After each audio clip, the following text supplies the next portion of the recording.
Oops, sorry about that. Didn't go live. There we go.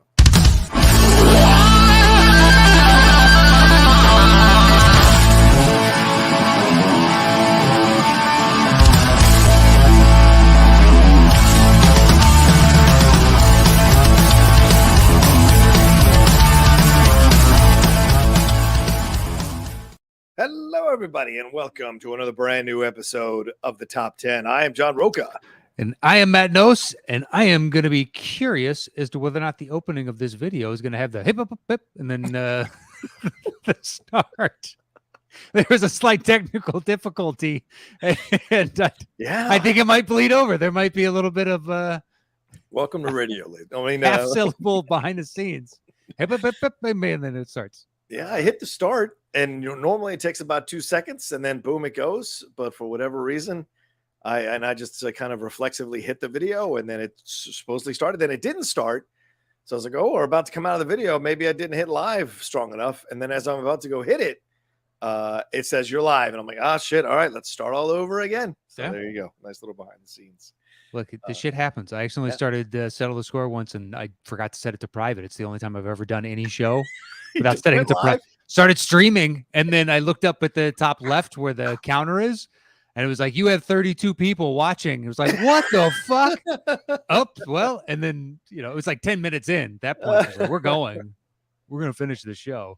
Yeah. You can't stop halfway through. No, not with you that far in. No. That was like you caught it within a second and a half. Yeah. Like whatever. The video had just started, and then it went to nothing, and you're like, I hit the wrong button, and instantly that was like, I've been there. That's happened to me before. So how are you? I'm good. Just been busy. Went to see Thor: Love and Thunder again last night as we're recording this. I really liked the movie, so it was nice to go see it again and have some fun with that. The Boys is about to wrap up this week. Ms. Marvel wraps up next week, so it's a lot going on, man. Is Miss Marvel worth it? I haven't watched it yet. I like it. Yeah, it's a good. I think the last couple of episodes they're starting to stumble. The first 3 episodes I think were really good, and the last 2 episodes, which I've enjoyed the exploration of the culture and the history attached to all of this. I think they just didn't develop strong enough villains, and so when you're getting the background on all this stuff, it doesn't have as much weight as you were hoping. And you can do a young adult show and still have, weight to it. And I think they're defaulting to the more softer, cuddlier side of things, even though, yes, there are deaths. Yes, there are powers being used, but they're so safe deaths that it doesn't have the same kind of power or effect as you would hope it would have as you're watching it. But for the most part, I think all the actors are doing a really good job. I think the lead is starting to show some cracks. And it's her first thing that she's ever done. And she's, 18, 19, something like that. So you're going to see the cracks because she's not that experienced in front of the camera. So I think that you're seeing them now. As things get more emotional, I think you're starting to see some limitations to her acting at this point in her development as an actress. That's what I would say. But I liked it. But I like it overall. Yeah. Fair enough. All right. Sounds like one I can skip.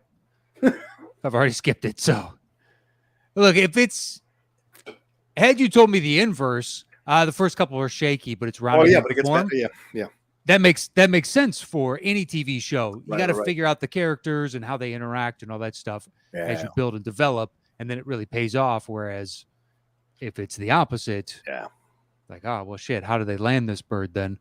No, I hear you. It's a valid point. Absolutely valid point, man. But The Boys, I will definitely co-sign. This season's been really good. Dude, this has been the best season of the series, in my opinion. It's been so good. I mean, the first season was great, but this season has been chilling, man, in certain moments. And I've never seen Supernatural, but after watching this guy as Soldier Boy, I'm kind of like, maybe I need to go start this. When they announced they're bringing him on, all I knew was from memes of Supernatural. Yeah. Never seen a second of the show. Yeah. So it's just like, well, there's got to be a reason that literally nobody I know watches this. Now, there could be some people that I do know that watch, but they never talk about it with me. Right. But that to me tells me something. It doesn't come up and be like, you know what show you need to be watching is the show that I love. So when they announced him, I'm like, ooh, Yeah. I have no idea how this is going to go. Yeah. And yeah, he's been great. The last little twist on the episode, the last week's, was great. Yeah. And can't wait to. It's unfortunate that it's going to end, and I'm looking forward to more. Much like Stranger Things. Oh man, that was good too. Yeah. I saw someone complaining about the Russia stuff, and I'm like, I like that. It was a nice departure. Yeah, some people have issues with the Russian storyline. I don't get it. I loved it, and maybe it's an age thing. Like for us, like the Cold War is like something we experienced to a degree, and so seeing it play out in the way it's played out in the 1980s makes all kinds of sense. Mm-hmm. And maybe for younger demographics that didn't have anything, that have no knowledge of an actual experience of the Cold, like didn't live through it, maybe they're not connecting to the storyline quite as much. I don't know because I liked it. Yeah. Those storylines also bring in just a little bit of humor. Yes, absolutely. Compared to the rest, which is all super serious, which is understandable. We're talking about the end of, not only the world, but human existence here. For me, the weakest was the two brothers with the stoner dude and the pizza truck. That was and Will. That was to me the least strong storyline until well, I don't want to spoil it, but until a certain somebody joins their crew. So to me, it wasn't quite as strong, and I think that's on purpose. I think they think those three aren't the best actors in the crew, so they gave them a little bit less to do for the overall story that they were trying to tell here in the show, and so there you go. Nothing against those actors. I just think they feel like they're not quite as dialed into what they're doing on the show. It's my opinion. Possibly. Yeah. But you got to separate them to reunite them for the one big final push. Mm-hmm. Although for some reason I was under the illusion that this was the last season. Yeah, my girlfriend thought the same thing. Yeah. She was halfway through and she's like, are they able to wrap this all up in like 4 episodes? I go, no, honey, it's not the last season. She's no, it's the last season. I'm like, it's not the last season. Swear to God, I thought that going into it too. So all the L storyline is like, man, they are spending a lot of time on this. Yeah. So I wasn't a fan of the L storyline. I was like, why are we spending so much? Let's get her back with, if we're going to wrap all this now in hindsight. It's like, I get it. You had to draw all that stuff out because the next season, which is billed as being the final. Yeah, it is being billed as the final. Yeah. Who knows if that's actually the case? Right. Because I swear to God, they billed season 4 as the final. Because they were like, how many times can this happen in Hawkins? We get it. So this is going to be it. I swear I read that. Yeah. But I usually could be wrong because I try and stay away from all that type of information. I'd rather just go into it blindly, but it's kind of hard to mistake thinking something's going to be the finale. Yeah. Who knows? I mean, they said Peaky Blinders, this was the final season, and that season finished, and I was like, there's no fucking way that's the final season. There's no way. There's no way. There's no way. So it wasn't like Sopranos where it felt like, okay, you got a window into their life, and then it closed. This one left a lot of shit open-ended that I was like, there's... The unsatisfactorily ended it, leaving a lot of people upset. Yeah, I stopped watching Peaky a while ago, so... Yeah. But it's good television. Good, though. It's good television, bro. Like right now, there's a lot of good television out there. There's a lot of good stuff to enjoy. I'm having a hard time keeping up to everything, but I'm enjoying the hell out of how good television is right now on all the streaming stuff. Right? Because I mean, I'm finishing up Breeders, which is fucking great this season, and on Hulu, and The Old Man, which is damn good. The Jeff Bridges one. Oh my God, it's good. I've watched the first 3. I haven't seen episode 4 yet. Dude, so Catherine's not a fan, so I'm watching that one solo. Yeah, she didn't enjoy it. And then Peaky on Netflix, and then what we have on Amazon Prime with The Boys. So and all the streaming services have some great stuff going on right now. People loving Strange New Worlds on Paramount Plus, which I have yet to watch. It's Star Trek. Yeah, a lot of people say it's the old school Star Trek, so I really, really want to watch it. I just gotta maybe set aside a Saturday and just sit there and binge the whole fucking thing and have a good time. It's classic episodic television. There's going to be some through storylines they obviously set up in the first one. I've only seen 2. But I like the characters. Yeah. There's a few that I wouldn't be upset if they got transferred to another ship or something. Don't Moved necessarily on. mean kill off, but there's one in particular where I was like, no, I'm not a fan of this character. But one out of, an ensemble cast, that's not bad.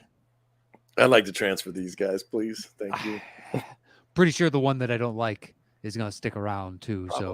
Probably. At the very least for this, obviously this season, because it's already been shot, but yeah, we'll see. We'll see. Maybe it's a CSI situation where the fan backlash on certain people and gets a character killed off in season 2 or something. Yeah, possible. Possibly. But Matt, come on. We'd be remiss not to talk about the madness going on in the NBA already over the last few days. Before we dive into our top 10, which is the top 10 films set in Paris, or where a predominant amount of the film occurs in Paris. This has been crazy. Durant, Irving, Gobert, all these switches going on, and the money being doled out is just insane. So what is your reaction to all of it now as you sit back? Because it seems to be everyone's like taking a breath now with Summer League starting and everything like that. Mm-hmm. What's your assessment of how everything has gone down? And Bradley Beal getting a no trade clause, which makes no fucking sense for $250 million. Yeah, it's his $251 million is the one that doesn't make any sense. I agree. Yeah. Washington had to do it, I guess, because they don't attract anyone. And look, there's only a few markets that really do. Yeah. So you guys are in the same boat as a lot of teams. Whereas like Jokic's extension makes all the sense in the world. Yeah. And all the rookie supermaxes, the extensions that they got make all the sense. You're like, of course you're going to do this. Mm-hmm. Booker's going to get the max. So is Ja. So is et cetera, et cetera, et cetera. Yeah. Yeah. So the huge contract, Jalen Brunson for 25. I don't understand why the Knicks covet him that much. Yeah. That was weird. We'll see though, because the reaction from the guys that are roughly his age in the league were like, he deserves it. This guy's great. And we'll see. I don't know. It just seems like a very Knicksian signing to overpay for somebody that only his home team was willing to pay him anywhere near that type of money. And Brunson was never going to stay with Dallas anyway. Right. So you kind of had that, hey, as long as you go $1 over what Dallas is offering, I think you can have him. Hell, you could even match what Dallas is offering and you could have him. Yeah. Because, I don't know. The Gobert one, I just don't understand all the picks. Yeah. That was a lot. Yeah. Because you have to assume part of their thinking is, well, if it doesn't work out, then he's still a tradable asset. But he's 30 years old. So that tradable asset is just getting older. And you just gave up 3 picks, 1 protected, 1 through 4, 1 through 5 pick, and then a pick swap. So basically 5 picks plus your previous 2 years first round draft picks. Yeah. So in essence, you gave up 7 draft picks for Rudy Gobert. And not just the draft picks. You also gave up like being able to negotiate trades and having assets. Flexibility. With which to trade. Yeah, exactly. Flexibility. Right. That's a great point. Flexibility. That's the word I'm looking for. You gave all that up. Now, in the hope that this is the answer, you think you don't spend this much unless you think Gobert is the answer, the piece you've been missing. And you look at the defensive statistics of the Wolves last year and you go, okay, yeah, it makes sense to bring in a guy who's going to be better on defense. And they've got the offense handled. But by the same token, you're right. This is a guy that's 30 years old, clearly burnt bridges on the Jazz. Is he going to be popping out for a 3-pointer? Is he one of those? No, he's more of a old school center. And is the league starting to move back to the old school centers? That doesn't seem to make sense to me. So just an odd decision. And it's not like Cat's a fucking alpha. He may think he's an alpha, and they certainly were frisky against those Grizzlies. But I don't think this is your missing piece, especially because he's not going to provide you that much offense to complement the defense. So I don't know, man. It just I'd be curious because late game situations when he needs shooting means he's got to sit on the bench, and that's a lot of money to have to be sitting on the bench. And you could point towards like the Cavs and say, well, they're running out Mobley plus Jared Allen plus like Laurie Markin and whatnot, they got size for days and be like, yeah, but those guys can shoot They can or shoot. and or are at least willing to shoot. Yeah. Outside of just getting oops and whatnot. There's a reason that DeAndre Jordan doesn't really have the same pull right that he once did. Or Andre Drummond or all these other guys that were centers that can't shoot threes. That JaVale is a more valuable asset than the two of them just because he can shoot a little bit further out. I don't know. That one is just baffling. The lack of flexibility that offers you in the future. Just because you're looking at the West and be like, well, the Clippers, if they come back and actually stay healthy, that's going to be a problem. John Wall. Picking up John Wall, their depth is nuts. Denver's going to return theirs to full health and picking up KCP, although sacrificing, Barton and Morris to get him. It's a little bit much, but he'll fit better with their starting line. Their bench isn't going to be near as deep. But Denver full health, without two of their three best players, they still made the playoffs. There's certain teams that are going to drop off. Obviously, Utah looks like they're going to drop off. Oh yeah, Portland is going to stay more than likely somewhat irrelevant. Yeah, but I think they did make some nice moves here to give them a better chance to at least contend for possibly getting into the Western Conference Finals. I don't know if they will. Talking about Portland? Yeah, Portland. I feel like they picked up some nice players to kind of complement Dame and see what they can make happen. And as you said, re-signing Nurkic was huge. So, but that's what I think. I like the players they picked up. I think I will be curious. Yeah. Because after they made all those moves, then Dame did put out a Instagram post or tweet or something saying, loyalty only. There's an expiration date on loyalty. Dame's always doing that nonsense. Yeah, but he's always said, I'm loyal. I'm loyal. Does. I'm staying. And now this is like, same tune, different key. He'll be the first person to tell you how loyal he is. I mean, he's proven it thus far. He could have demanded a trade to get out of there. Yeah, he could have. Like them signing Anthony Simons for over $100 million. Yeah. I don't know who they were bidding against, but it's a homegrown talent, so you kind of have to overpay for that. Yeah. Because you're not going to be attracting, there's only a handful of markets that attract. Los Angeles, New York, technically New York, Miami. And then after that, it's just like you need to be a proven winner or show promise.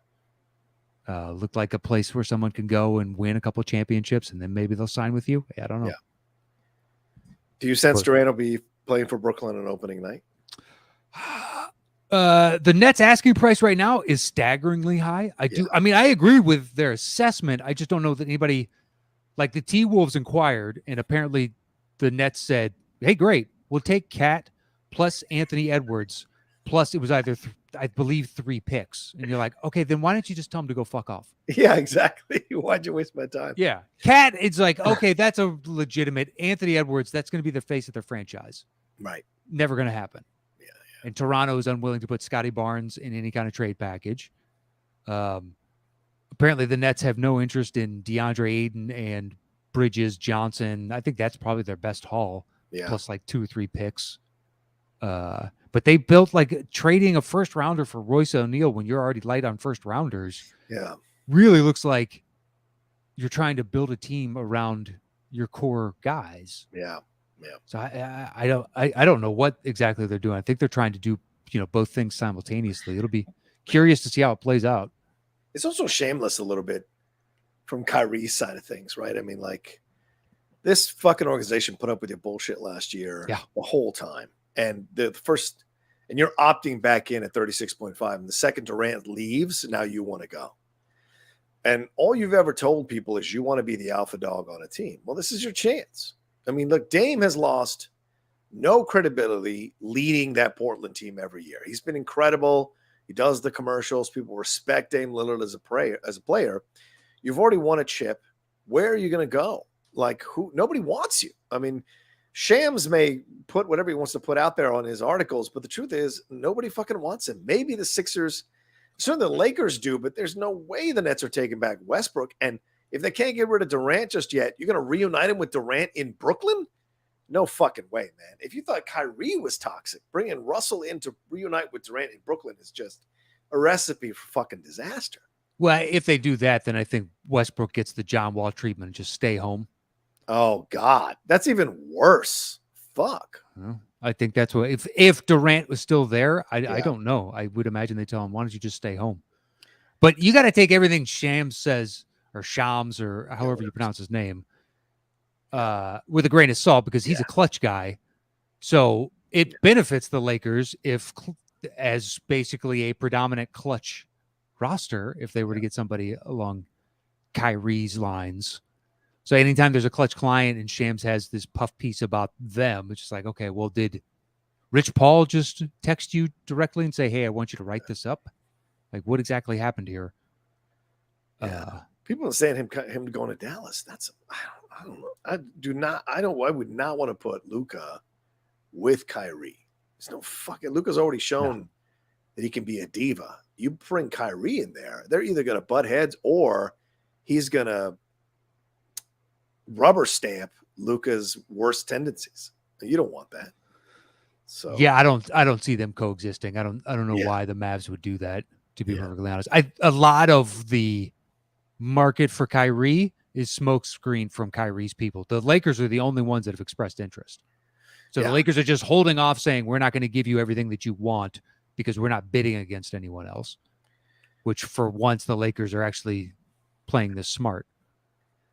Yeah, but I don't think Kyrie's the answer either. Kyrie is not a facilitator in the way that they need him to be. He's a great point guard. Don't get me wrong, but like, he's not a facilitator for LeBron and for AD. He wants the ball in his hands the whole time. And that, I don't think it's going to work. So I don't know that he's the right point guard. Just like Russell.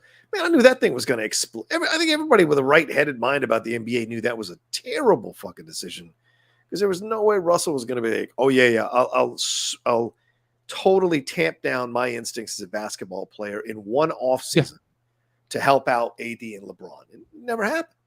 Yeah, the trade of Kuzma and like Harrell for Buddy Hield, and you still kept KCP, made way more sense. And they shot that down. Get a shooter. To bring in a star. Yeah. Yeah. You know what works with LeBron? Shooters. Fucking, it's not difficult. 20 years in, we've seen it and now enough times. You know what works with LeBron? Shooters. As much as he was like, I'd love another playmaker because it takes the ball out of my hands. Yeah. You want the ball. You always end up with the ball in your hands because you want the fucking ball in your hands. Right. So, yeah. And do you really think Kyrie has learned his lesson? Like, over the last few years after he blew up, after he forced his way out of Cleveland? Do you think he learned it? Now he's going to go back to LeBron with his tail between his legs? See, Kyrie didn't learn his lesson, John. The lesson learned you. And that's what you fucking fail to realize. All right. You got to wake up and you got to see the lesson for what it is, which is a doorway to future possibilities. All right, man. Yeah. That son of a bitch put on Instagram a gif of a caged bird flying away from the cage. I'm like, yeah, exactly. You built the cage. You put yourself in the fucking cage, man. Yeah, it's he thinks of himself as Aristotle or Sophocles, and to me, he's more the Delphi Oracle sitting on top of that noxious gas and just saying stuff. And you're like, does that have meaning? I don't know. I think you could read that any which way you want to. Man, I don't even know. Yeah. He's an interesting guy. I will say that, to say the least. All right. Well, let's get into our thing. Thanks, man. I appreciate you indulging me a little NBA talk. Hey, I love talking NBA. There's not a lot of people I get to talk the NBA. So first thing I usually do when I wake up is start checking NBA news. Yeah. So, let's get into our top 10s here. We're talking about top 10 films set in Paris or occur predominantly in Paris.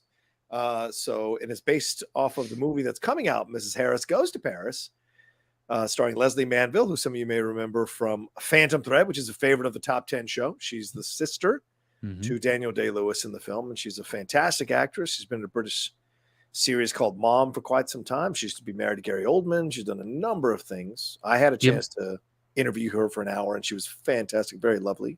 Oh, really? Yeah.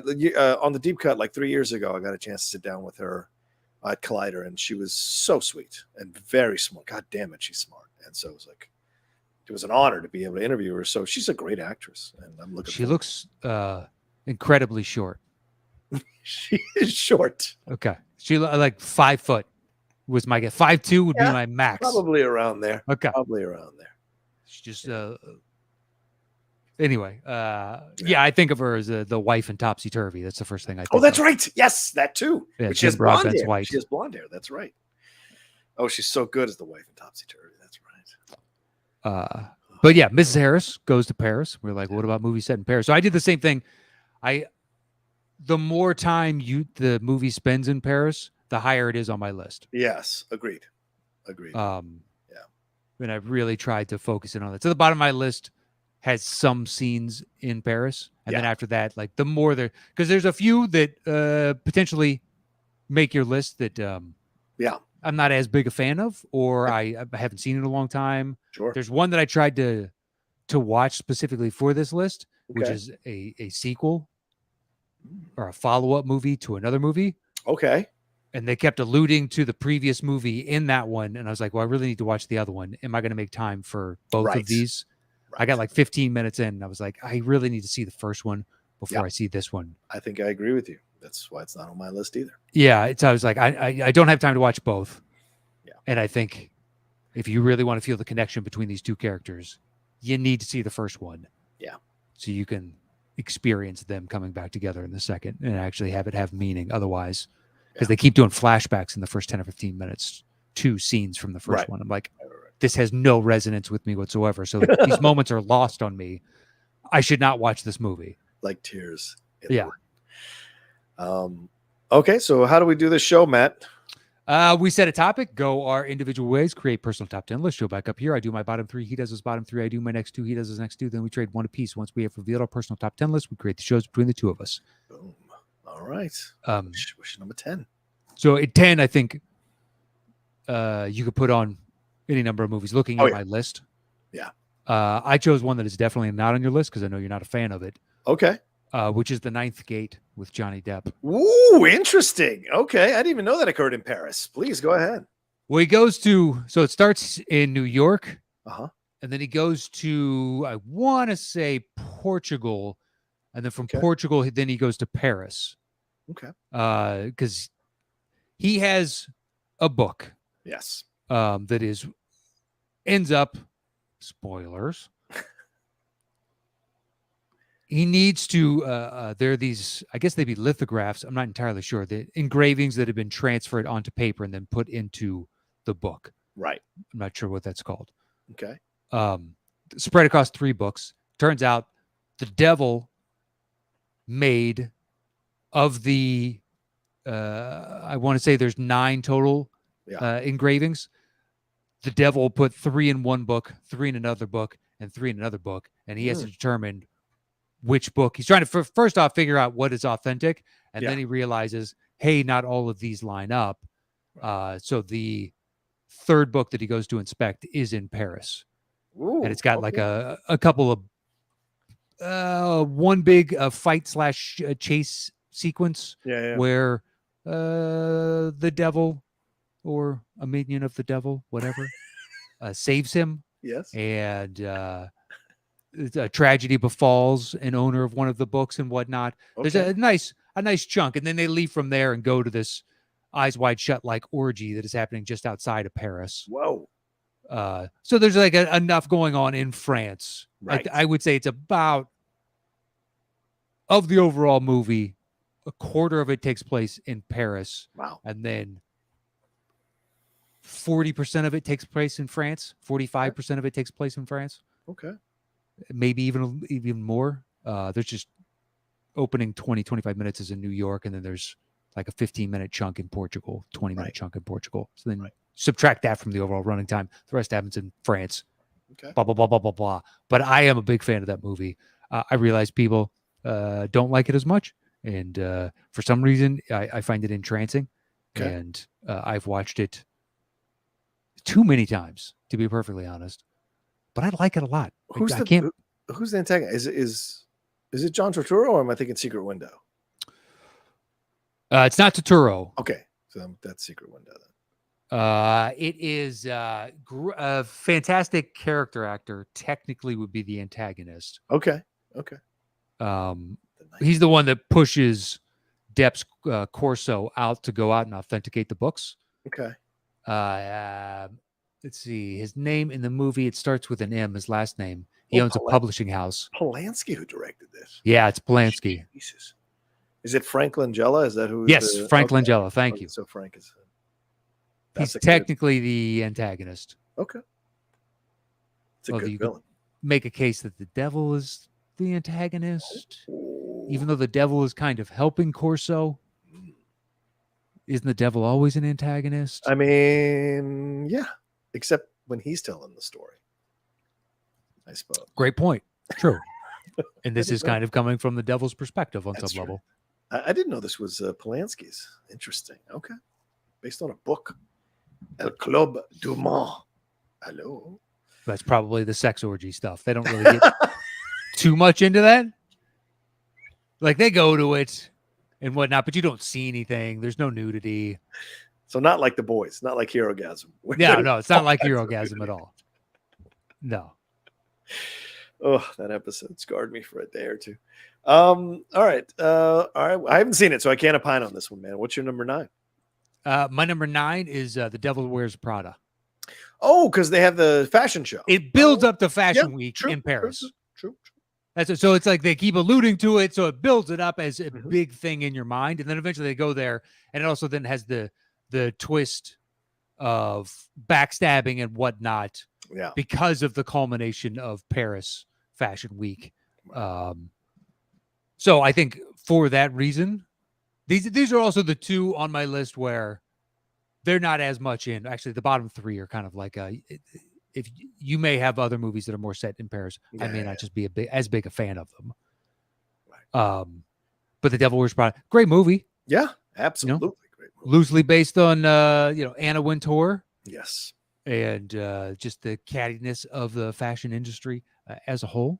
And as someone whose wife got him into stuff like Project Runway and now watching and all that, know the importance of certain fashion weeks to their respect. It's their Comic-Con, guys. Yeah, basically. But even more so because this make or breaks careers as opposed to you're just showing off to build the buzz. But until box office returns come back, you don't know if your career has been made or not. Right. But yeah, Devil Wears Prada, we went 9. I like that Making the Cut. That's on Amazon as well. If you haven't watched the Tim Gunn one with, I have. Yeah, I don't like it that the designers don't have to make their own clothes. Oh, right. They can bring in. Yeah, they have like assigned seamstresses and tailors and whatnot. Yeah, because in that first season, I don't disagree. Yeah, the first season, there's the girl who's just like, it literally has never sewn anything. Yeah. And apparently her design aesthetic is I just throw bows on things. And she has a meltdown and ends up leaving early on. Yeah. Like 3rd episode or something, 4th episode. But I was like, she should be gone the first. Yeah. I can dream up ideas too. Doesn't mean I'm a fucking fashion designer. And especially if your fashion design is, let's put a big bow on it. How's this? It's a little more complicated than that, but all right. All right, fair enough. Just basically, she's the grown embodiment of JoJo Siwa. Just throw a bow on it. I don't know what JoJo's at now, but I know for the longest time. Everybody drink. Matt just made a JoJo Siwa reference. Everybody drink. Everybody drink. No one saw that coming. All I know about her for the longest time is like she pulled her hair back to a degree that's like, that's got to give you headaches. Oh, yeah. And there's so much hairspray to keep it just immaculate, but then it was always a big bow. Yeah, true. I know nothing else. Couldn't tell you. I assume she sings. I don't know. Does. Yes. And she also came out recently over the last couple years. Yeah. So she's become an icon. That I know about her because of the Dancing with the Stars. Yes, right. Exactly. Yes. The first same-sex pairing. Right. See, we ain't out of touch, people. We ain't out of touch on the topic. Yeah, but I don't know what she's famous for other than she has bows in her hair. Right. That's literally all I know about her. I think Devil Wears Prada is great. And, it's the first introduction for me of Emily Blunt, who I have a lifelong now for the rest of my life obsession with because I think she's beautiful and incredibly talented. Makes anything work, any role work. She's just such a naturally gifted actress. And it's kind of ironic. It's kind of like seeing Rachel McAdams in Mean Girls, right? You're seeing someone who later will become much bigger, but she's starting out playing a kind of a mean role. And then later in the film, you see there's a little more to her than you anticipated. And it's a complicated relationship with Anne Hathaway as well, like who I enjoy just about everything I've ever seen her in. Yet I don't always 100% enjoy when she gets named as part of a cast. Then you go and see the movie, like, she does a good job. You know, she's great here. Mm-hmm. Damn good in Colossal, that small movie about the kaiju, which is great with Jason Sudeikis, and then sure, and then you know, obviously in Les Mis and sort of other things that I've enjoyed her in. So WeWork show, huh? The WeWork show, yeah, she was great in We Crashed. Yeah, We Crashed. That's what it was. She was great in We Crashed. So. But she's great here too. Adrian Grenier is the only one that sticks out like a sore thumb. You're just like, why are you in this movie, dude? You are a TV actor. Yeah, this is not your level, son. No, head on back there to Entourage. You are a TV actor. Yeah. I feel bad for her that she has to like make that work. That was the most implausible part about Entourage. Like, I don't believe Vinny Chase here has the charisma to be this massive star that you guys are pushing him as. I agree. None of them do. No, they'd all have been swallowed up and spat out by the system, for fuck's sake. It's such a goddamn fantasy. I love there was a shot by Frenchie in, I think it was the last episode of Boys. He took a shot at Entourage, which was hilarious. But yeah, no. But yeah, overall, great film and really well directed, really well acted. And yeah. All right, what's your 8? My 8 is Inception. Ooh, so where she's bending the stuff. Okay, go ahead, man. Well, so Michael Caine, I believe, is a professor in Paris. Yeah, that's how he meets Elliot. Yeah. And then when, because I actually rewatched this for this show. I was like, I haven't seen this in a long time. Oh, the whole thing. You watched the whole thing for the show. Watch the whole thing. Nice. So it shows up to, and then they're running all those simulations and teaching her about the mazes, and they're setting up the plans. That all takes place in Paris. Yes, it does. So I figure for that reason, it does take up a chunk of the movie. Now, thereafter, they're in the consciousness of, Cillian Murphy when they're on that flight, and then they go deeper and deeper into his psyche, and then ultimately the question at the end and whatnot. But the whole preamble before we can get into who this individual, like getting into his subconscious and whatnot, they're running all this stuff, the psychological operations, trying to figure out how to do all this stuff out of Paris. Yeah. So I figured, well, for that reason alone, I think it's a large enough chunk of the movie where I would count it for this. Fair enough. It was slightly better than I remembered it. I remember walking out of the theater going, that was good. I didn't love it like other Nolans where I walk out and I'm like, that was just the tops for me. Right. But I'm also comparing it to that feeling that I get from Nolan. Yeah. Which is kind of undue. But at the same time, if I enjoy the director a lot, then I'm comparing to your previous work. It's kind of hard not to. I think it's a compliment on some level. Yeah, I still enjoy the movie very much. It's the DiCaprio Cotillard stuff that really gets me because of those scenes are so brutal, man. And the way it's shot is, I mean, just for the time, it was, for lack of a better term, mind-blowing, because I know they're going in the mines, but just the kind of ability to show the different stages as it's going along. And I think when you see that film that Hugh Jackman did, God, I can't remember, Transcendence, I think it was called. It's on HBO Max. It's such a carbon copy of Inception that it's almost insulting. Don't even remember that one. Transcendence? Yeah, it's him and Tandy Newton. Oh yeah. Yeah. I remember the trailer. I went to see it because it was a screening, and I thought I'd do a review of it, but I didn't 100% like it. But the film itself, Inception, is such a challenging film. But I don't go back to watch the full thing all the time. I watch scenes from it, but not the full thing. Whereas like Interstellar, I can't watch it. Like I have to be careful with Interstellar because if I watch one scene, I'm just going to put the whole fucking movie on. That's 3 hours of my life gone. And that's why I can only watch certain. I have to be careful of when I watch a scene because as I said, I agree. That's what. So long as it starts Inception, like once they get on Yes. The ship. Yep. I'm hooked. You Yeah. got me. Fuck. Yeah. I still like that opening 30, 35, whatever. Yeah. Because laying the groundwork of everything and why they're Yeah. doing it. Yeah. But once they're actually on the journey, I cannot turn it off. Yep.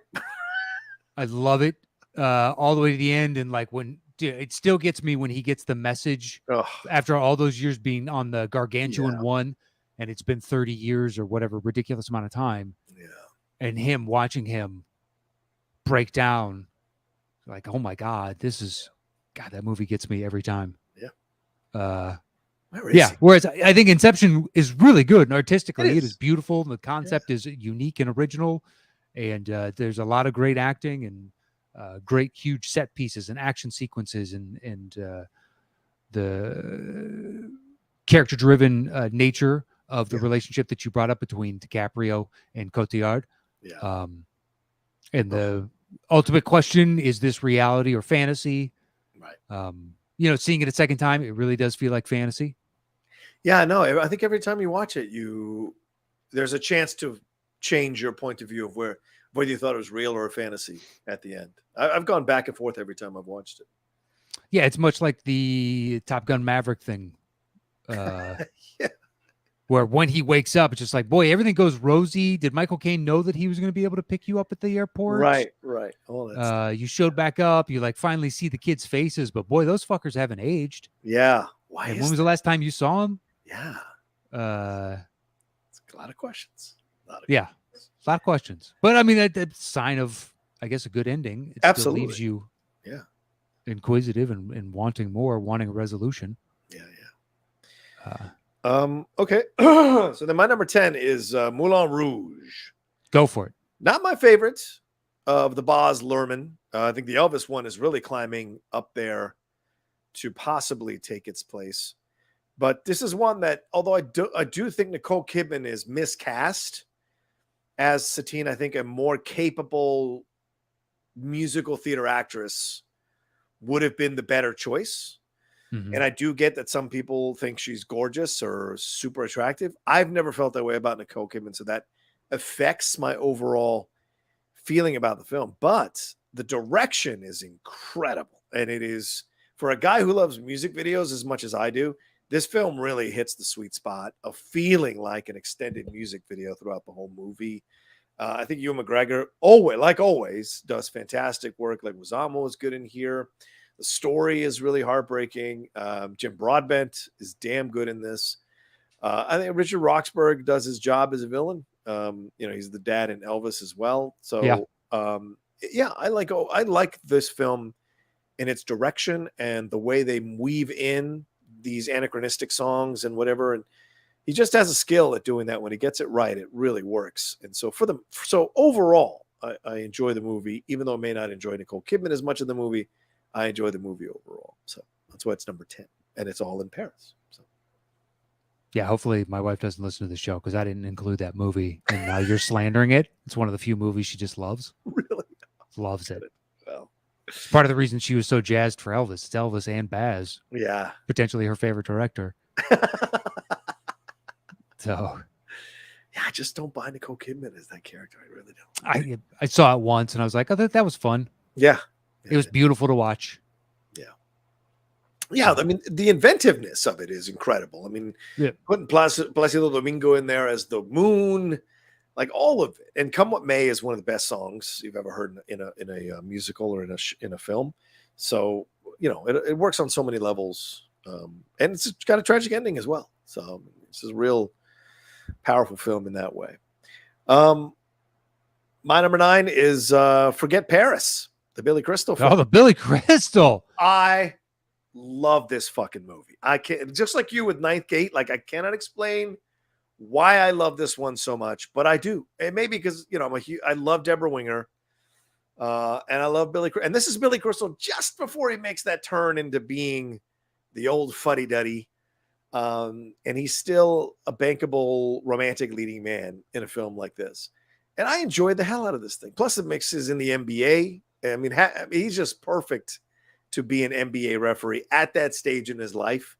Kind of diminutive guy. I mean, him and that exchange with Muggsy was the only one who could understand me. All those things are great. But the whole film, the beginning of the whole film takes place primarily in Paris, and then they start the relationship. He goes back to America, but she stays in Paris. So we're getting a lot of scenes in Paris. Then he moves to Paris to try to make it work with her, and it doesn't. And so they come back, or they move to America to try to make it work, and it doesn't. Then she heads back to Paris when they break up. And so it's all, I know it's all being told as a story in a New York restaurant, but everything they're telling is happening almost majority of it is happening in Paris. And so I love it. And there's some great scenes in Paris that bring the city to life through a romantic situation here with him and Deborah Winger. And it works. And there are some funny moments. I mean, her dad with the saying things as he's driving down the road, seeing the signs. I mean, that happens in real life, ladies and gentlemen. That's a real thing. So watching that comedy works as well. And then there's some real bite to their back and forth when they're in the relationship that I like, that the film doesn't pull punches in that way. So, it's one of my favorites, honestly. I had to put it on the list. I just knew I couldn't put it too high. I need to see it again. Well, it came out at a time where it wasn't made for me. Yeah. And I saw it roughly around that time, and I thought it was fine. He directed it. And I think he did a better job with this than he did with Mr. Saturday Night, which I do not like. It's got its moments, but yeah, I think overall it's too sappy. It wants to be like this. Yeah. You feel for him, but you kind of don't at all. Right. It's surprising too, because he's a damn good actor. And when you're watching Mr. Saturday Night, there's like this undercurrent of ugly bitterness that you don't understand where that's coming from. I mean, you can understand why, but you don't understand. You just don't understand why it's there overall. Do you know what I'm saying? It's not just the performance; it's the overall movie feels a little ugly and bitter to it, and I think that kills it. And apparently, they're turning it into a play or a musical on that. I could understand. Yeah, musical seems a bit, but a play, sure. Yeah. I think that's I prefer Forget Paris over Mr. Saturday Night. Yeah, I think the most interesting thing about Mr. Saturday Night is like a young Helen Hunt. Oh yeah, or not Helen Hunt. Where is it? Helen? Is it? What? Yeah, it is Helen Hunt from Mad About You. Oh, when she's the she's his like agent. Yeah, agent. Right. Yeah, she's like a young, new at the agency type of thing, and then he takes over, and he doesn't think she knows anything about him or show business or whatnot because she's so young. Yeah. Anyway, all right. So that was my number 9, and then my number 8 is Anastasia, the animated film. Okay, sure. Yeah, I love that film. Really love that film. Great stuff by Meg Ryan and John Cusack and Kelsey Grammer. There's some really fun songs, and Angela Lansbury as well, playing the Russian aunt. But that's all. They're getting to Paris. They're on the journey to Paris, though, and then get to Paris, and they spend a lot of time in Paris. They're in the back half of the movie, so I really like. This is one of those ones that stands out for me, animated wise. It's always left a smile on my face, and I've always enjoyed seeing it. As I said, I like the songs. I think they do great voiceover work performances.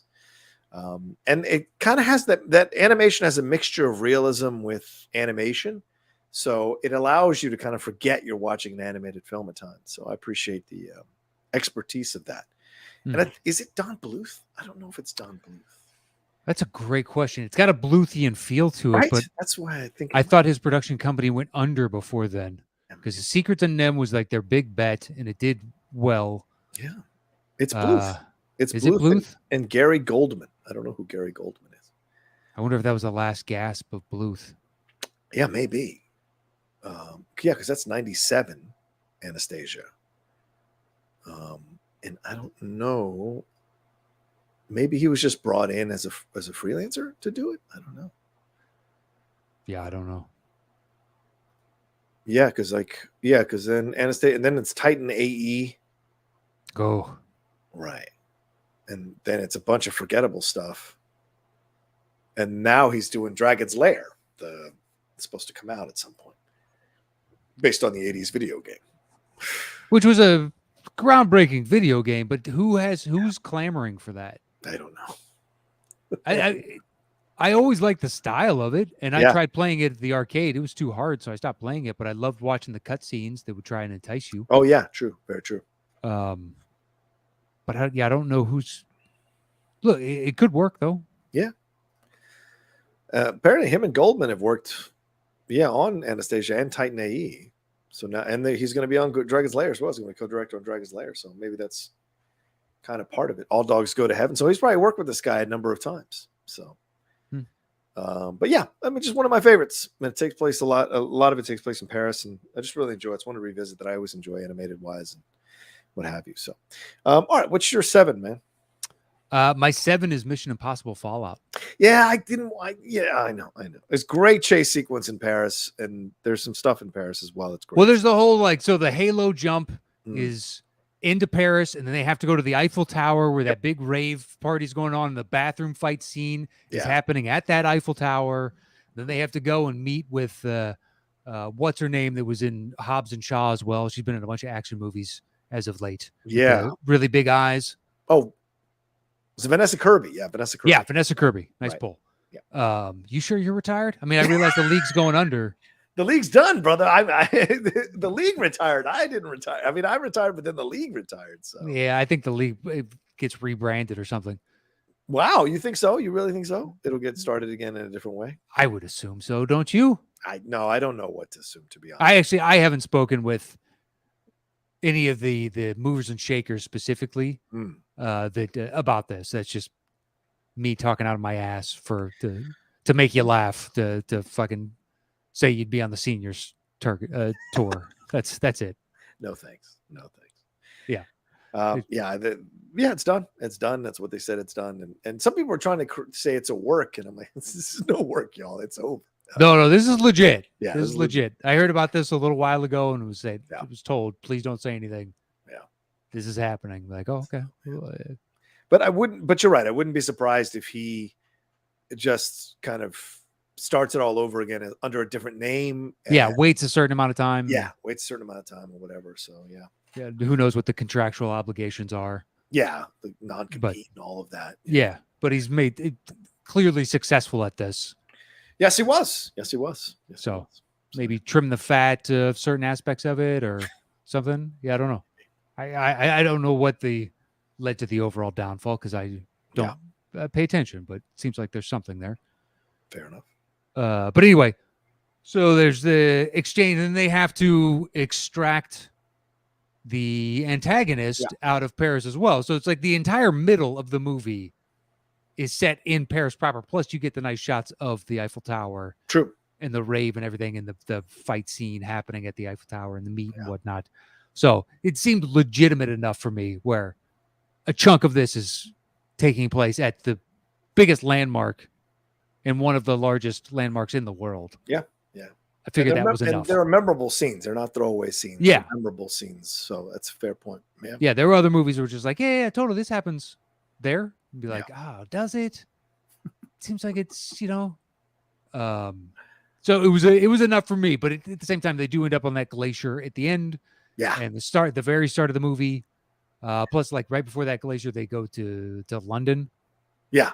So they jet set around a little bit, but I would say the longest location they spend at any one time in the movie is in Paris.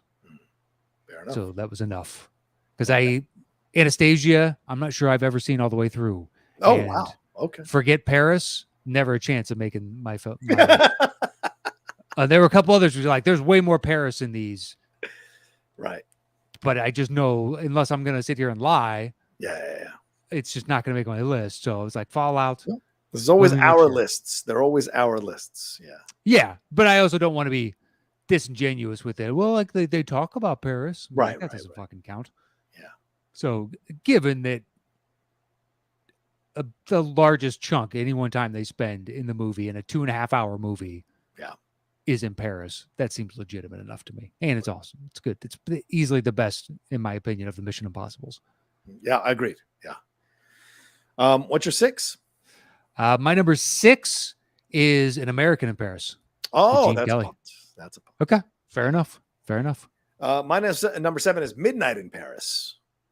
Go for it. Yeah, I was on the fence about whether to put a Woody Allen film on here, and that's legitimate. And people can be mad or listening to us or not, but I wasn't sure if I should put it on. But it fits, and I do enjoy the movie, and I've always liked the movie, and I think the movie is maybe one of the best movies he's done since his heyday with Annie Hall and Manhattan. I think fuck Match Point. I don't understand why people like that movie. Bored me to fucking tears. This is the movie that I really enjoyed. Great dialogue. This is way out of his comfort zone that I've ever seen him do, and I just really enjoyed it. I mean, Owen Wilson is so good in this movie in ways that he's not in other movies, and he's so connectable, and you're interested in his story. Once again, Rachel playing a little bit of a villain in this, or antagonist at least in this one. You know, and Marion Cotillard, a number of Corey Stoll is good in the movie, and it's, you know, he's on this journey. He's on this journey trying to figure out, you know, what it is that's going on in his life that's causing these adventures in Paris. He's a writer, but he's clearly in a relationship that he's not happy in, and she's clearly cheating on him or in love with somebody else. And so he's just kind of trying to navigate all of that and figure out where he actually belongs. And, you know, it's a transition film in a guy's life. And the way he makes Paris come to life as a director, what he does in those sequences, you can tell there's a genuine love for the artistry of that time, for the writers of that time, for the creators of that time. And that comes through in the movie. It's a very magical movie. And then by the end, you know, what happens. But I think it's one of the best films he's ever done. And I love that it's set almost entirely in Paris. And I like what we get to explore in terms of the different times as the movie goes along, and also what we explore in the relationships as the movie goes along. So, yeah, that's my pitch for Midnight in Paris. Yeah, I thought about watching it. Okay.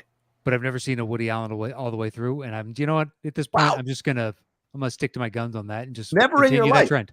Nope. Never in your life. Never seen Annie Hall all the way through. That's shocking. Okay. Manhattan. Like, I've seen a couple scenes from Bananas, a couple scenes from Annie Hall, a couple scenes from this. Like, I've seen stuff, but I have never sat down, hit start, and watched all the way through a Woody Allen movie. That is so I figured a little shocking to me. Why break that streak? Yeah. It's kind of one of those of, oh, he's the best. These are amazing. And yeah, the age when I kept getting told that, it just wasn't the type of movie that I wanted to, and B, yeah, I've always, especially that time, I rebuffed. Like, I didn't listen to the Beatles for the longest time because I was told they're the greatest rock band of all time, and there's no discussion. And be like, fuck you, fuck you. They're not. There's no way you can tell me they're the greatest. There's no such thing. And it was like 10 years after I had already listened to everything else that came out in their period, and then went and listened to them. And it was like, they are amazing, flat out. They're yeah. So it was just part of that period of my life. Oh, you've never seen Annie Hall? You got to see Annie Hall. It's the best movie ever. Yeah. It's like, yeah. Well, I mean, and there are some good actors in the movie. Hiddleston plays F. Scott Fitzgerald. You've got a young Léa Seydoux, speaking of Mission Impossible, in the film as well. And Adrian Brody is hilarious as Salvador Dali. So if you guys haven't seen it, I recommend you see it. If you feel comfortable seeing a Woody Allen movie. And then my number 6 is a classic, Breathless. I don't know if you've seen it. It's a black and white French film. From Truffaut, and it's Jean-Paul Belmondo and Jane Seberg, who's an American in the film. Jean-Paul Belmondo. This is I remember watching this one on IFC, I think in the early 2000s, and it absolutely put its hook in me as one of those classic films. And I bought it on 4K on Criterion, or not 4K, Criterion rather, and rewatched it again. We just did it on the Cinephiles a few months ago, and I fucking love this movie. And it's all set in Paris. He's a criminal who reignites this relationship with what's her name? I forget her name, the character's name, but reignites this relationship with her. And from there, he kind of it's Jean-Luc Godard, not Truffaut. Sorry about that. Jean-Luc Godard directed. I always get those French guys mixed up.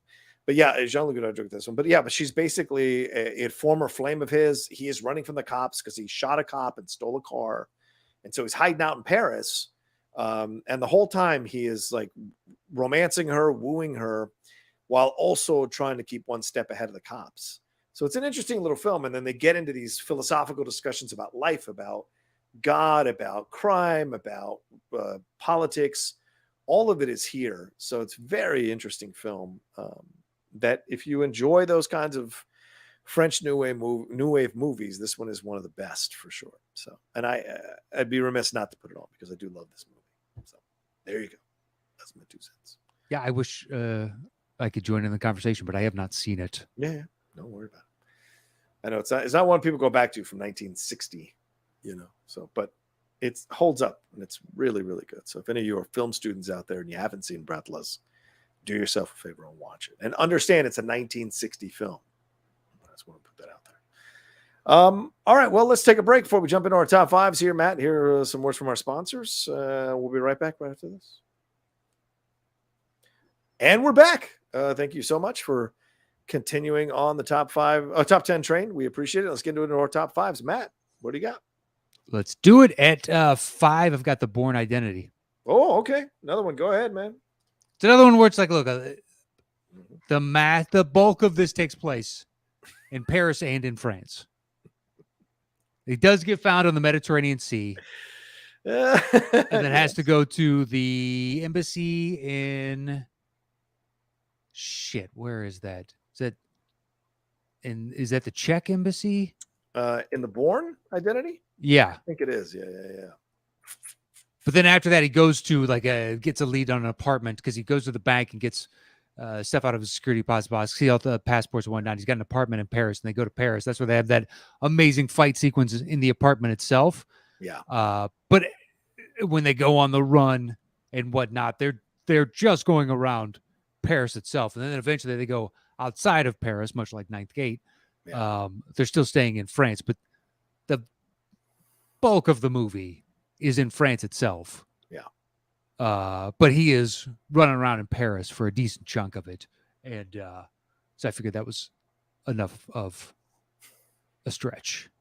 Because he does get found in the It's not like it's 100%. It starts and ends in Paris itself.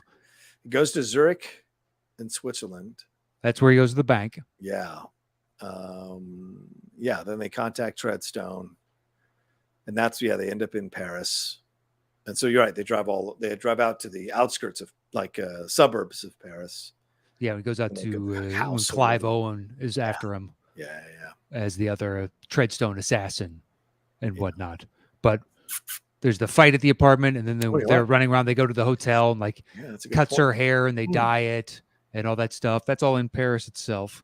And then just outside of Paris. Okay. I'm going to put it at my number 6. I forgot that a lot of it occurred in Paris. I like Bourne Identity a lot. There just is he gets found in the Mediterranean Sea floating. You know what? I'll forget Paris off just so we don't piss off your wife. I'm going to leave Moulin Rouge on here. All right, go ahead. Well, she's going to be upset that it wasn't higher on your list. Oh, fair enough. I'll take that hit. And that you said that Nicole Kidman is miscast. Quoting here in Ugo. I did not. I never said that. Directly what you said. I think we all said it. You won't go to AMC anymore unless you can slide in right when the show itself starts because you're not watching that. Yeah. I've heard you say that too many times. You're ridiculous. We've actually, me and the Dork Dudes have added a separate text thread about it. God, he really does not like her. Oh, I haven't used Uggo since I was 10 years old, probably. Oh, that's some funny ass shit. All right, so that's your 5. Bourne Identity is my 5. Yes, right. All right, so I moved it to my 6, so it'll make our list. My number 5 is Gerard Depardieu from 1990, Cyrano de Bergerac. Okay. Oh my God, I love this movie. Love this movie. And as an actor, I hope I can play this role before I leave the earth. I'm running out of time, but it's such a great fucking role and a great play. And I remember seeing this one in the theaters because it was Depardieu, it was Green Card, and all that stuff was happening around that same time. Yeah. So I was like, okay, I know this guy now. I'm going to go see this movie. And I saw it in a small theater down, I think in Fairfax, Virginia, and I absolutely loved it. Just thoroughly loved it. And it's such a great version of the play with such life to it. And Depardieu is great. Perez, Vincent, is it Perez? Vincent Perez, is that his name? He plays the other suitor for Catherine's hand, but he was the guy that I think he was the Crow in the second or third film. So sadly, he did not have the success coming over that Depardieu did. No. Although Depardieu's was like a 3-year window. Yeah, it was. But I mean, then he went back to Paris and kept working. So I mean, he wasn't. Yeah, he was in the Crow City of Angels. He was in the Crow City, and he was also in Queen of the Damned. There you go. Put that on the resume. But yeah, Vincent Perez was his right, and he's great in the film as well. So just happen to catch the right people. And it's not Catherine. It's Roxanne. Roxanne is the name of the love interest there between both of them, and Brochet playing her. And hence the Steve Martin. Yes, right, with the Roxanne. Right, exactly. Mm-hmm. Yes, of course. Yeah, the Daryl Hannah one. But yeah, if you guys haven't seen this, if you're into watching a film based on the play, the Edmond Rostand play, then I'd recommend this one because it is so vibrant and touching and moving. And whatever you watch Depardieu do, this to me is his greatest performance as an actor. And I think he was nominated for Best Actor stateside for this film, if I remember correctly.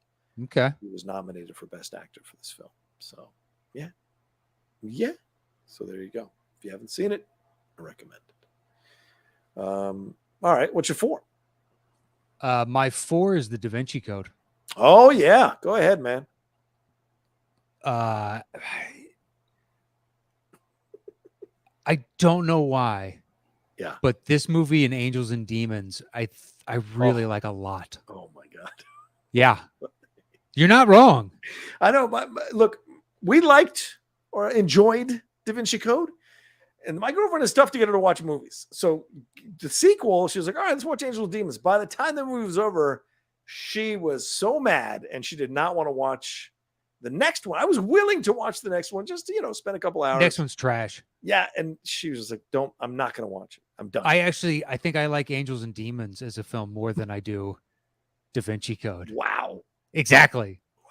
I don't know why. I really like it. Okay.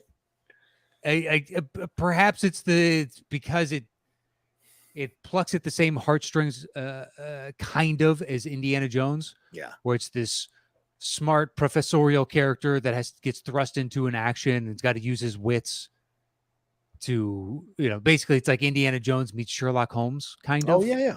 Okay. A little bit. Yeah, it is. I really have liked both of those movies a lot. Yeah. I had heard some bad things about Da Vinci Code, and when we watched it, we enjoyed it. And it was an unusual Tom Hanks film. Yeah. An even more unusual Ron Howard film, to be honest with you. And it works. And I don't understand it's not a great film, but it's certainly a good film and a watchable film. Well, I think some of it comes from the fact that it's Dan Brown. Yeah, right. People have that.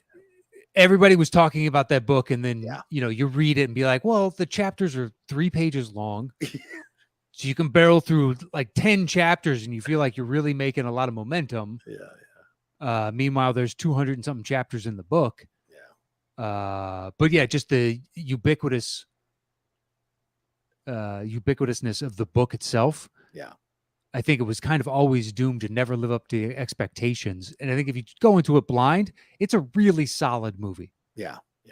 You're not going to be blown away by and think, it's in any kind of award conversation or it's like the greatest action film of all time either. Yeah.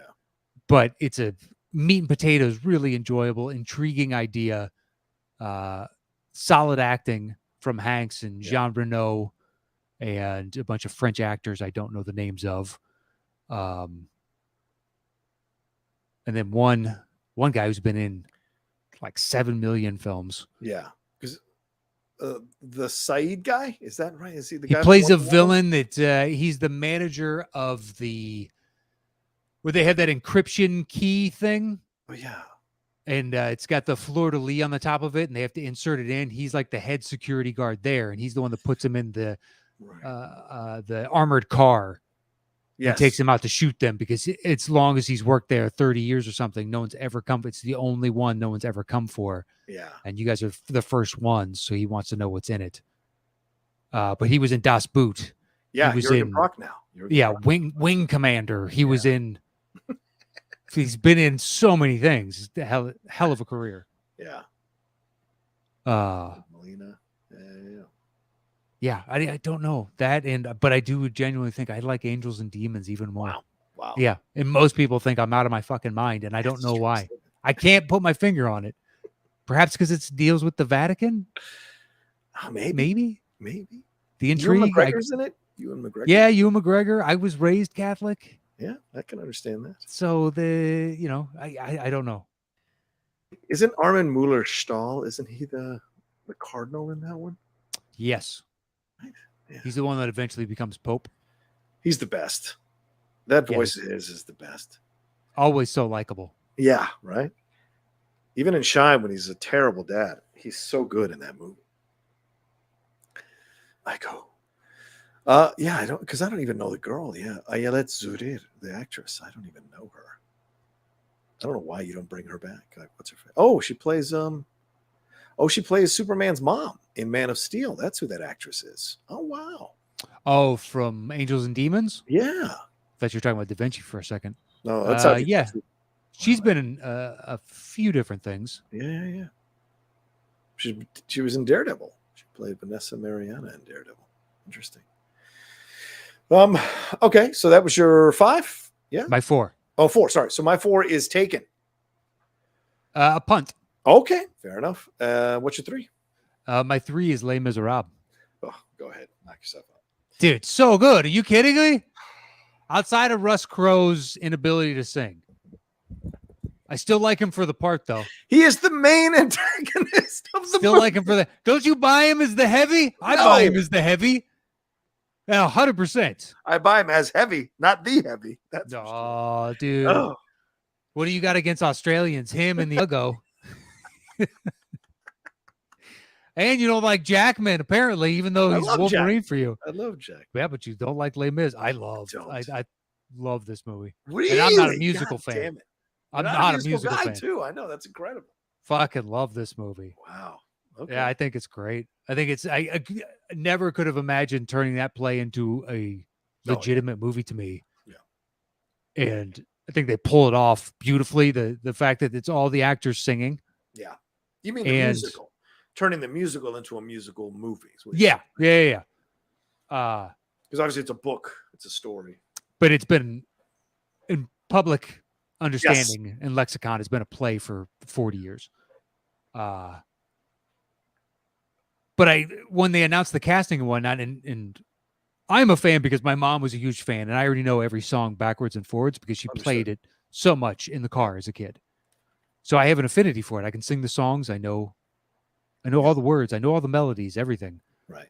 And they announced the cast, and I was like, okay, this could be, this could work. I don't know. I know Hugh is a song and dance man before he came to, prominence as Wolverine and doing these action roles. I've never seen Hathaway sing, so okay. Russ, he's got his band. I've never heard it, but he's got his band.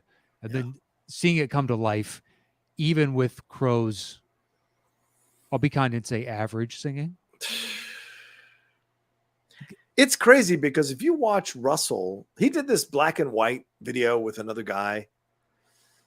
I can't remember the name of the song. It was right around the time COVID happened and the lockdown was happening. He was incredible. Find the video. It's black and white. Him and another guy singing a song.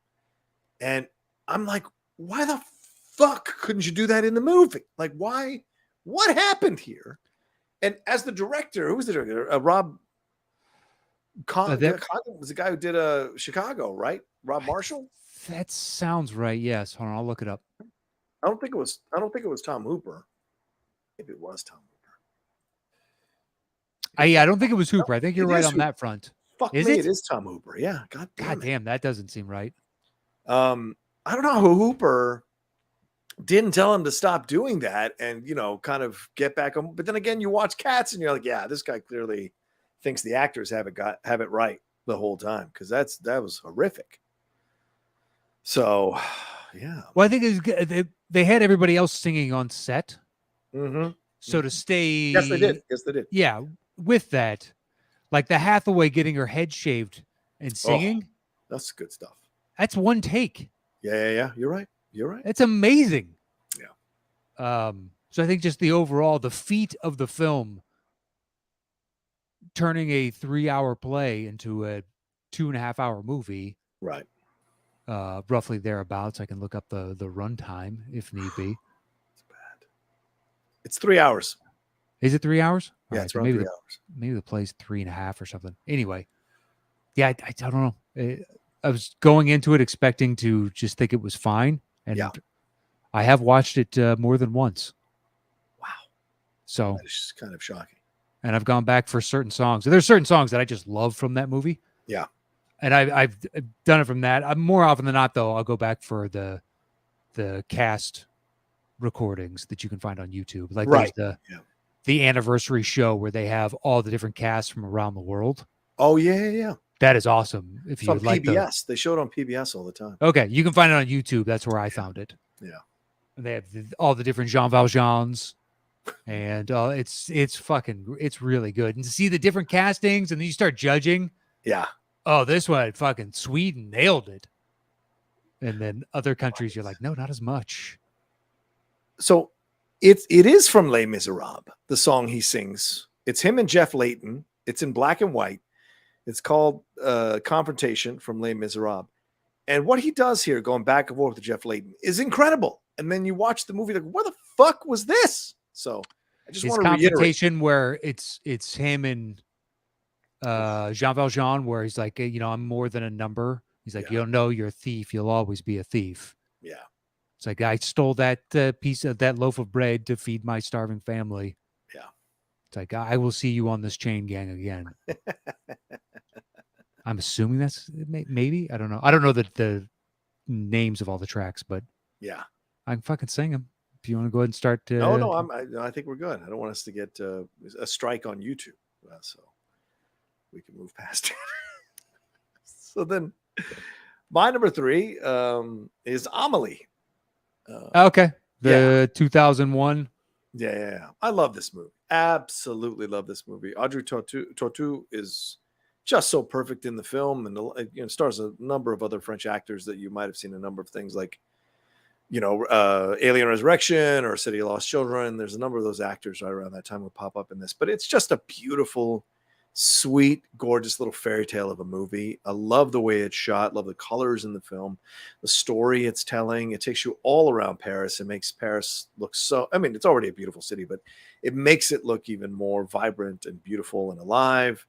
And it's one that I come back to all the time. If I'm feeling down, sometimes I'll put on some scenes from Amelie because it just kind of lifts your spirits, man. It really and for me, it works for me. It touches my heart and just kind of gets me in the right frame of mind again to move on. But it's just a fantastic film. And as soon as we announced this or agreed to do this topic, it was the first film that popped in my head. I knew it wasn't going to be number 1, but I knew it'd be in the top 5 somewhere. So, but this is the one and I've gone back to see it like at least 4 or 5 times all the way through. Because I enjoy the performances and the overall general vibe of the movie as well. It's not a heavy film, but it's a film that really hits the target it's aiming for. So that's what I'll say. Yeah, it's quirky and fun. Yeah, and I've seen bits and pieces. I had an ex who liked it, so she'd throw it on. Fair enough. But I'd never seemed to catch it. It was kind of one of those that was one of her favorites, so it was always on in the background amongst other films. Right. So I never really sat down to watch it. Yeah, and it's the same director who did City of Lost Children, Alien Resurrection. No wonder I saw some of the same actors. He also did A Very Long Engagement, which I thought was a really good World War I film. I think it's World War I. But yeah, it's Jean-Pierre Jeunet. So there you go. All right, what's your 2? My deuce is Ratatouille. That's my 2. I had a feeling. I mean, it's set all in Paris. Yeah. The more in Paris the movie is, the higher it was going to get ranked on my list. But it's a beautiful love letter to Paris. Absolutely. Great voiceover work. Yeah. Fun story. And what a moment near the end of that movie. I mean, Pixar has those moments every once in a while in their films, but like that moment is a memorable moment when Anton Ego takes a bite of the ratatouille. And it takes him back to Yeah. him as a child. Yeah, I wonder if how often Pixar feels when they're making their or the lead up to. Do we have that Pixar type of moment? Yeah. Thankfully, they haven't suffered the Shyamalan curse of I feel like I have to do this, so then you're just kind of forcing it in there, whether or not the story needs it specifically. Yeah. But yeah, the great voice acting that you brought up, the way they make Paris look, it feels as romantic as everyone always describes it. Yeah. And then the kinetic and hectic nature of the kitchen, they really bring that to life. Totally. And somehow make the world of rats palatable to people. It's even got a little bit of intrigue to it, Matt, because you're like, well, is he the son of Gusteau or is he not the son of Gusteau? And what happened here and all of this? And, and I think Garofalo delivers an incredible French accent doing her. I could not. I forget that she's in the movie. Right? I could not believe how good she was doing the French accent. And Brad Garrett is great. Dude, that's a guy that doesn't work enough, in my opinion. I wish he was in everything, man. I really enjoy him as a performer, and like he's doing those Jimmy John. Even those Jimmy John's commercials are funny as fuck that he does. So yeah, those are good, right? And so to see him, how much money do you think they had to pay him? Oh, I don't know. Jimmy John's got good money because they sponsor a lot of people who are famous, so they must have some good cash. Yeah, just he's got all that Raymond money. Yeah. Right. So to do, hey, you want to do our Jimmy John's commercials? Like, what is it through his production company? And he got paid on top of it, and he has full creative control or something. Like, I don't know. That's how the AT&T actress Milena Ventrup. That's how she has it. She directs the majority of the spots now. Good for her. That was the negotiated thing. Like, yeah, I'll stay on, but I need to be satisfied creatively. So I'm going to start writing the spots, casting the spots, directing the spots. And so, okay. And it also stemmed from the fact that she felt there was a lot of body shaming there's a lot of sexual stuff about her online. And yeah, there was a ton. Yeah. So she was like, I want to control how my body is seen on screen. And so, yeah, why not? If you can make the money and people like what you're doing, knock yourself out. Yeah. Plus, if you can get into the world of directing commercials. Yeah. That's good money, dude. It's the best payday, I think, in town, personally, outside of doing the high tier voiceover work. Yeah. Right. Yeah. You go in and work for 3 days and you get a check for 20 mil. Yeah. Or whatever it is. And everything is set up before you show up on the set as a commercial director. Like they've got you. Yeah. You're approving the costumes, but they have set everything up for you so that when you show up, you're just directing and then you roll out. And then you edit it. You shoot a modest amount of footage. Yeah. That you're in and out on the job in 3 weeks. Yep. Between casting, shooting, editing, 3 weeks a month. Yeah. Done. It's the best. Yeah, it's a good gig. Yeah. All right. So what's your one? Which I imagine. My one is the punt from you earlier, Taken. Taken. This because technically it starts with him in the U.S., but his daughter is going to Paris for a huge vacation, and then that's as soon as the actual movie starts, it's all in Paris. Yeah. I mean, look, it's so good. They made a bunch of dog shit sequels. Oh my God. Yeah, you're right. And honestly, if they announced a Taken 7 right now, people would still go see it because you want to believe because the first one was so good. They're essentially doing that now with all his the Marksman, nonstop. Memory, all those are all those are all basically. It is all treading upon. Hey, remember how good Taken was? Yeah. It's legitimately what it is. So, well, I mean, Taken is great. What can we say about Taken? It's so good. Listening? It still holds up. And this is going to blow people's minds. 14 years ago, it still feels like it was yesterday. It still feels like it was last year, possibly. Like it's in our mindsets always as a pop culture mainstream person. You know, you Taken, people reference Taken and you know it. Yeah. So, you know, that was such an out of there. And essentially that film, we're seeing now the fruits of that movie. Tom Cruise is 60 years old and just had his first $1 billion film ever. Jeff Bridges is starring in The Old Man, right? We're starting to see Mel Gibson and what he's been doing. Stallone coming out with The Tulsa King later on Paramount Plus later on this year. There's all this stuff happening with older actors coming back to kind of reclaim this alpha dog status. And the 50 to 64-year-old demographic is now only second below the 18 to 34-year-old demographic. So people want to see these older people back because they've enjoyed the content with them. And Taken was kind of the first shot across the bow of that. So it deserves a lot of credit, you know. I wish Van Damme would get in on this shit. All right, so then my number one is the punt from earlier from Matt, which is An American in Paris. I love that movie to pieces. I like it more than Singing in the Rain, even though everyone says Singing in the Rain is the best musical ever. For me, An American in Paris is a little bit better, just from the direction standpoint of it all. Vicente Minnelli's direction is just stellar and what he's able to do. And plus, a 16-minute ballet near the end of the movie. I mean, that's incredible. And it won Best Picture. And it's Gene Kelly's, I think, one of his best performances, if not his greatest performance.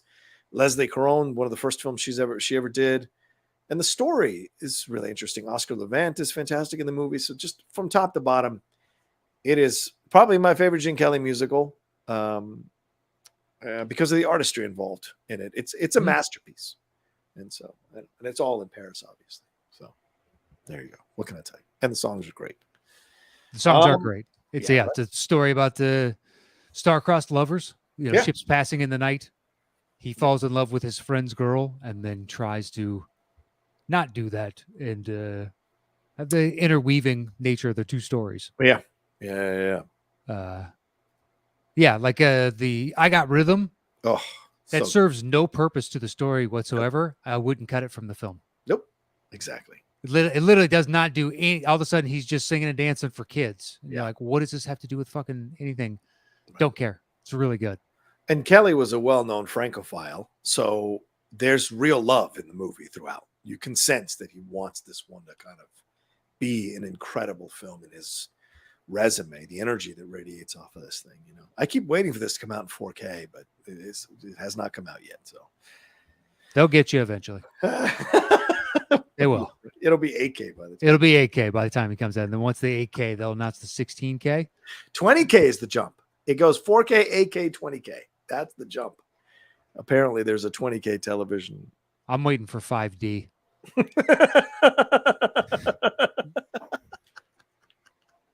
How does that work? Are you behind the person who is talking on the screen? Like you can see them from behind as well as from the front? I wonder how 5D works. Apparently, the fifth dimension is prostate massage, and they get in there. You know what I mean? They get in there. So in the big climactic is we go, and you're buying in. That's how they get you. Hello. They roll it out with Fast 15, and it's gonna be a simultaneous release. It's the only thing that Vin came back for was that specifically. Vin and put Knox on his wheelchair. That's what we did. Yeah. Really. All right, Uncle Vin. Really. All right, well, there you go. There's our separate lists. Let's put this thing together. I'm gonna grab the bongos out of the closet. I'll be right back. All right. So let's see. I guess Ratatouille then becomes number one, since we both have it as our number twos. And I don't know. For those watching, I have been scratching my chest for the past 20 minutes because I got sunburn over the 4th of July weekend, and apparently it is now coming to roost these days later, and cannot stop scratching my chest. And I'm looking forward to the end of this so I can put a little more aloe vera on. Okay. I don't know if you've noticed over the past 20 minutes, I've been scratching my chest. Oh, yeah. Have you got a rash or something? Then I got sunburn over the holiday weekend, and I think that skin is finally peeling off. I didn't think I burnt myself enough to peel, but I haven't scratched like this from a sunburn since I was a kid. Wow. Well, since I was a teenager, I guess. All right. So I guess Ratatouille is number 1. Yeah, I would imagine so. It's our highest for both of us. Where'd you have Taken again? 4. All right, so I'd go Taken, An American in Paris. Okay. Because that was my 6. It was 1 to 6. And you're taking 1 to 4, right? Exactly. Makes sense. Okay. Yeah. Born Identity is now 5, 6. 5, 6. Yeah. All right, so we'll make that number 4. Okay. Then we don't have a single thing in common. No, I don't think so. So what's your next highest? Let's do this. My next highest is number 3, Amelie. Well, it looks like we're flipping a coin. I got Les Mis at 3. Hold on. I think I may be able to join you as well. So I've got the Canada coin here with the Superman on one side and Queen Elizabeth on the other. I found it as I was cleaning up stuff. So you can flip the first one. I'll flip the second one. So you're assuming I recognize that as an official coin of the show? How dare you? This was sent to us by Matthew Hasso. So us? I don't remember us receiving that. And why is it the Queen and Superman? I think that was a gift to you. Because I'm British. I like the Brit stuff. You like a... Oh, no. Wait, which would you be? Oh, good point. Well, either way, it's a coin that can be flipped. That's fine. Yeah, I don't care. That's fine. Right. Amelie won it. Oh, it did? Okay, cool. Yeah, so then Les Mis goes next. What's your next highest? Cyrano de Bergerac at 5.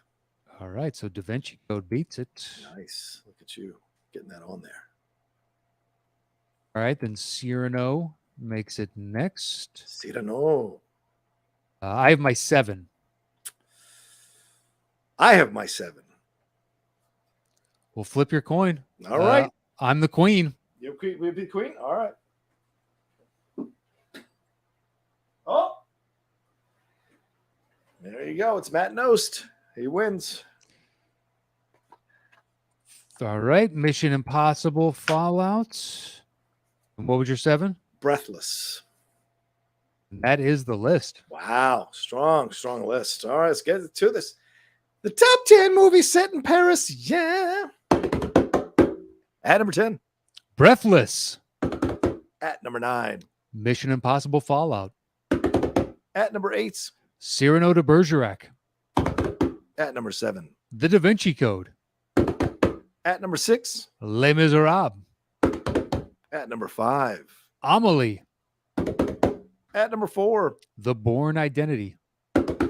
At number 3. An American in Paris. At number 2. Taken. And our number 1 movie set in Paris is Ratatouille. Ooh. Hello. So there the list. If you go see Miss Harris Goes to Paris, let us know if it's any good. Let us know. I'd be intrigued. We were both a fan of hers. Yes. But that's about all I know of the movie itself.